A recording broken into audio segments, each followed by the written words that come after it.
बिस्मिल्लाहिर्रहमानिर्रहीम। अस्सलाम वालेकुम students, my name is Usman Rafiq. आज हम स्टार्ट करेंगे unit number 7 linear equations and inequalities.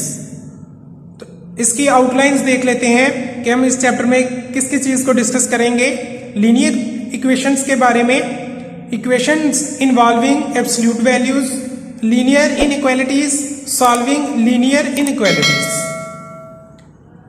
Next हम देख लेते हैं कि लीनियर इक्वेशंस क्या होती हैं। तो यहाँ पे मैं थोड़ा सा आप लोगों को एक्सप्लेन कर दूं कि ऐसी इक्वेशन जिसमें एक वेरिएबल हो और उस वेरिएबल की पावर क्या हो 1, तो ऐसी इक्वेशन को हम क्या नाम देते हैं, लीनियर इक्वेशंस का। और यहाँ पे कंडीशन है ए और बी बिलोंग करेंगे रियल नंबर में से and A does not equal 0। ए 0 क्यों नहीं होगा? क्योंकि अगर ए 0 हो जाए तो यहाँ पे जो ए एक्स वाली टर्म है वो सारी की सारी क्या हो जाएगी 0। तो फिर तो आप लोगों के पास ये लीनियर इक्वेशन ही नहीं रहेगी। तो इसलिए ए की वैल्यू कभी भी 0 नहीं हो सकती। तो लीनियर इक्वेशन की डेफिनेशन आप लोगों को पेज नंबर 130 पे लास्ट पे मिलेगी। ए linear equation in one unknown variable x is an equation of the form.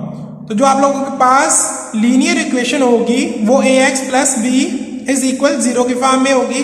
और यही कंडीशन ए बी बिलोंग्स करेंगे रियल नंबर में से and A does not equal 0।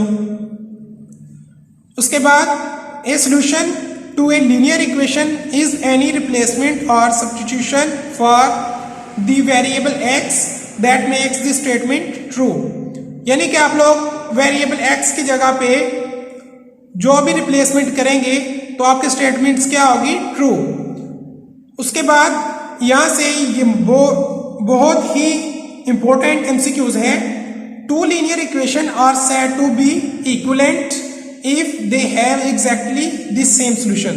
अगर टू इक्वेशन का सॉल्यूशन सेम आ जाए तो वो जो टू इक्वेशंस होंगी उसको हम क्या नाम देंगे, इक्विवेलेंट इक्वेशंस का। अब हम चलते हैं एक्सरसाइज 7.1 की तरफ। इसका क्वेश्चन नंबर 1 ट्राई करते हैं।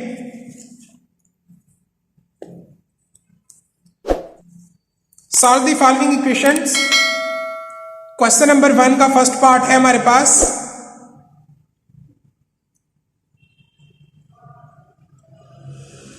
2/3x minus 1/2 x is equal x plus 1/6। तो स्टूडेंट्स सोल्यूशन मैं यहां से स्टार्ट करूंगा इसका। आप लोगों ने एक मरतबा पहले क्वेश्चन लिखना है फिर इसका सोल्यूशन स्टार्ट करना है। तो मैं डायरेक्ट सोल्यूशन से स्टार्ट कर रहा हूं। तो यहां पे देखिए, अगर हम लेफ्ट हैंड साइड की बात करें तो यहां पे एलसीएम हमारे पास क्या आएगा 6। और इसी तरह अगर हम राइट हैंड साइड की बात करें तो यहां पे भी एलसीएम क्या है 6। तो इसलिए हम मल्टीप्लाई करेंगे 6 से दोनों साइडों को। तो जब हम मल्टीप्लाई करते हैं बोथ साइड पे तो लेफ्ट साइड के भी हर टर्म्स के साथ वही मल्टीप्लाई होगा और राइट हैंड साइड की हर टर्म्स के साथ भी वही डिजिट मल्टीप्लाई होगा। अब यहाँ पे इसका एलसीएम आ रहा है दोनों साइडों पे 6। अगर तो एक साइड पे 6 आता और एक साइड पे कुछ और एलसीएम आता फिर हमने 6 से मल्टीप्लाई नहीं करना था।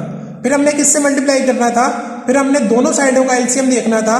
तो फिर जो दोनों साइडों का एलसीएम आता फिर हमने उस एलसीएम से मल्टीप्लाई करना था। तो स्टार्ट करते हैं। ये आप लोगों के पास इक्वेशन 1 है। मल्टीप्लाइंग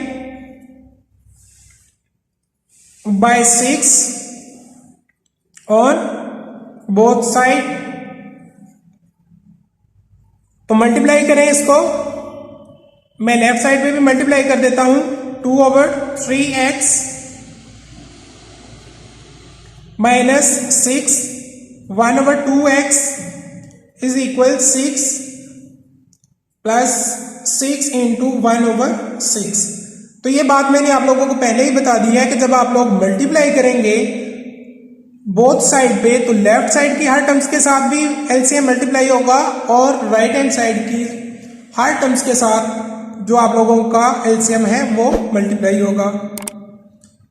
सिंप्लीफाई करें 3 1 3 और 3 2 6, 2 1 2 और 2 3 6, 6 1 6। 2 को 2 से मल्टीप्लाई करेंगे, आप लोगों के पास रिमेनिंग क्या आ गया, रिमेनिंग यहाँ पे ये चीज है आप लोगों के पास, और यहाँ पे आप लोगों के पास ये चीज, और यहाँ पे तो आप लोगों के पास 1 है। तो ये क्या आ जाएगा, जब 2 को 2 से मल्टीप्लाई करेंगे 4 और साथ में क्या आ जाएगा x minus 3x is equal 6x plus 1। 4x minus 3x answer आएगा आप लोगों के पास x is equal 6x plus 1। अब आपने x वाली टर्म्स एक साइड पे लेके जानी है और कांस्टेंट टर्म्स एक साइड पे। तो ये x वाली टर्म्स इधर आके माइनस हो जाएगी, इधर आप लोगों के पास रिमेनिंग 1, x माइनस 6x, तो आंसर आएगा माइनस 5x इज इक्वल 1। आप लोगों ने x की वैल्यू फाइंड करनी थी, तो यहां पे माइनस 5 मल्टीप्लाई हो रहा है, इधर जाके डिवाइड होगा, तो आप लोगों के पास x की वैल्यू क्या आ जाएगी, माइनस 1/5। स्टूडेंट्स ये अभी सिर्फ आप लोगों ने x की वैल्यू फाइंड की है। नेक्स्ट आपने चेक करना है कि x की इस वैल्यू के लिए ये जो आप लोगों के पास स्टेटमेंट है ये ट्रू है या नहीं। अगर तो ये वाली x की वैल्यू इस स्टेटमेंट को सेटिस्फाई कर देती है, यानी लेफ्ट हैंड साइड और राइट हैंड साइड इक्वल आ जाएगी, तो यही x की वैल्यू आप लोगों का सॉल्यूशन सेट बन जाएगी। अगर तो लेफ्ट हैंड साइड और राइट हैंड साइड इक्वल नहीं आएगी जब आप लोग ये वैल्यू पुट करेंगे, तो तब हम इसे इस इक्वेशन का सॉल्यूशन सेट नहीं कहेंगे। चेक कर लेते हैं हम इसे।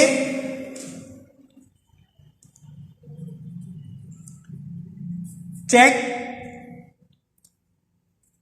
Put x is equal minus 1/5 in equation 1। जो आप लोगों की ओरिजिनल इक्वेशन थी उसमें आप लोगों ने रिप्लेस करना है x की जगह पे माइनस 1/5। और एक और बात आप लोगों ने याद रखनी है कि जब आप लोग चेक करेंगे तो जो ओरिजिनल इक्वेशन होगी उसमें आप लोग कुछ भी चेंज नहीं करेंगे, जैसे कि उसकी किसी भी टर्म्स को लेफ्ट से राइट या राइट से लेफ्ट लेके नहीं आएंगे। जो लेफ्ट साइड पे टर्म्स हैं उनको लेफ्ट साइड पे सॉल्व करेंगे और जो राइट साइड पे टर्म्स हैं उनको राइट साइड पे सॉल्व करेंगे।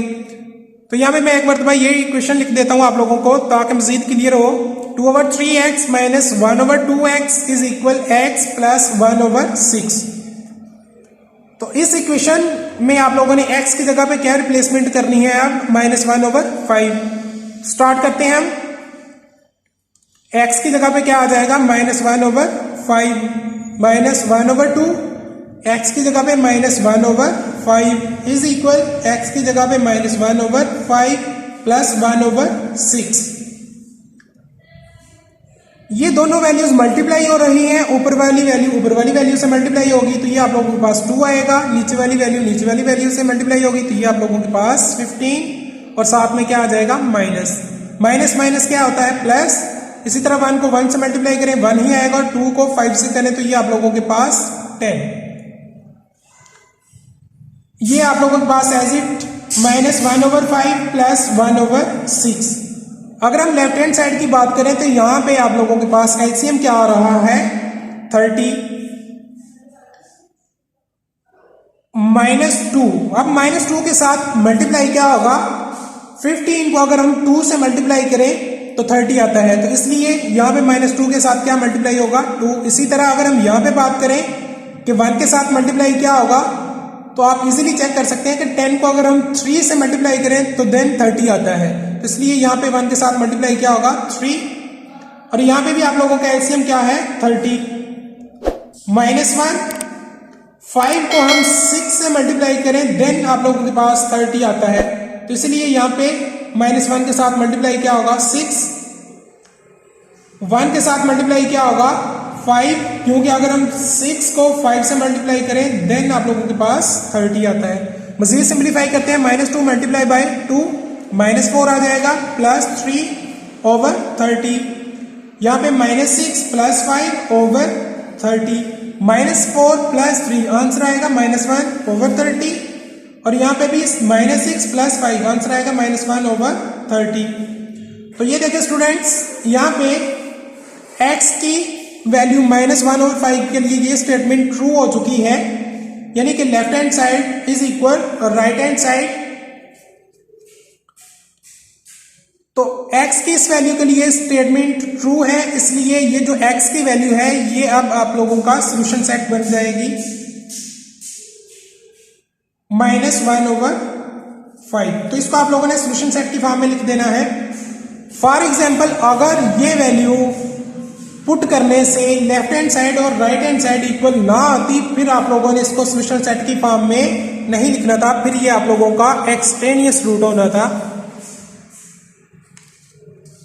तो नेक्स्ट आप लोगों ने क्वेश्चन नंबर फर्स्ट का सेकंड पार्ट, थर्ड पार्ट और फोर्थ पार्ट ये खुद ट्राई करना है, सेम इसी मेथड का है और इसको आप लोगों ने चेक भी करना है। टेक केयर, अल्लाह हाफिज।